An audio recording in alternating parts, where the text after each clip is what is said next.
لن نهاب كل ما يوعدون. كيف نخشى العذاب ومنانا المنون. كيف نخشى العذاب ومنانا المنون. حسبنا يا شباب أننا مؤمنون.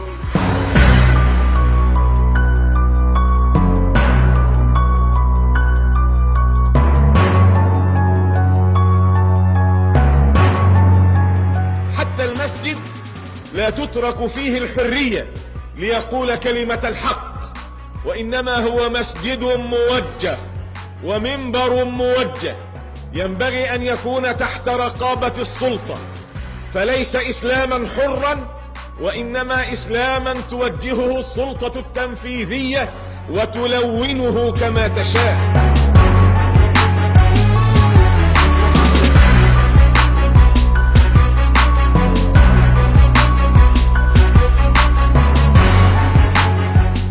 الإسلام كامل والكامل لا يقبل الزيادة.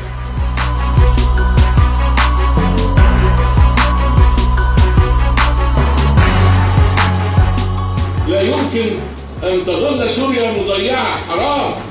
حرام على الأمة أن يبقى هذا فيها.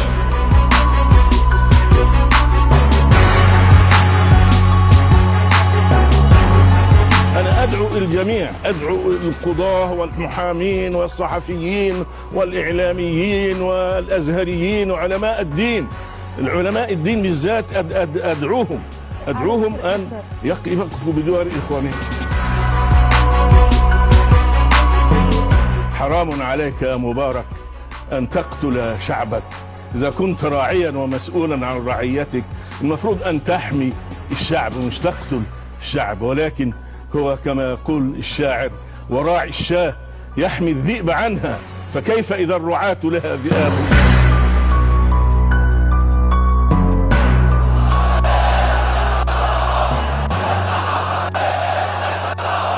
لا تناطح المريخ ولا توقف التاريخ، ولا لن يستطيع أحد أن يحارب الأقدار ولا أن يؤخر النهار إذا طلع.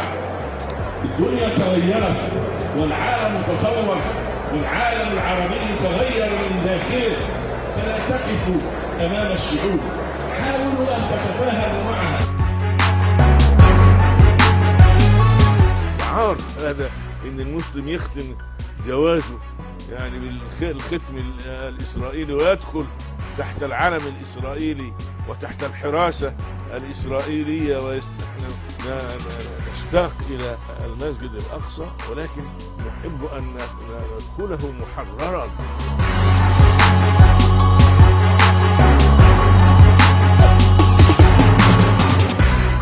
عندي أمل أن الله سبحانه وتعالى كما أقر عيني بنصر مصر أن يقر عيني بفتح المسجد الأقصى، وأن يهيئني أن أدخل في المسجد الأقصى.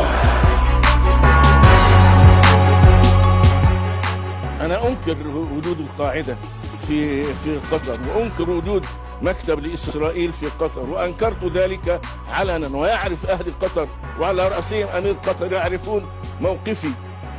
أنا لا أجامل يعني في هذا.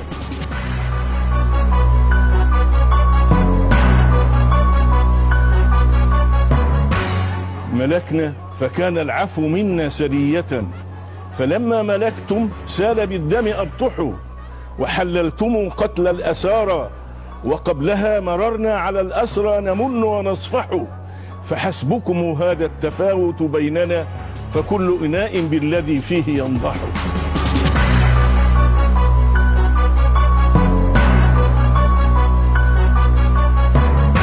هذه آخر مرة لي، وفي المرة الجاية أسلم الراية لإخوتي وأقول للجميع: ربي وربكم الله، الله معنا ومعكم، لن يضيعنا الله أبدا.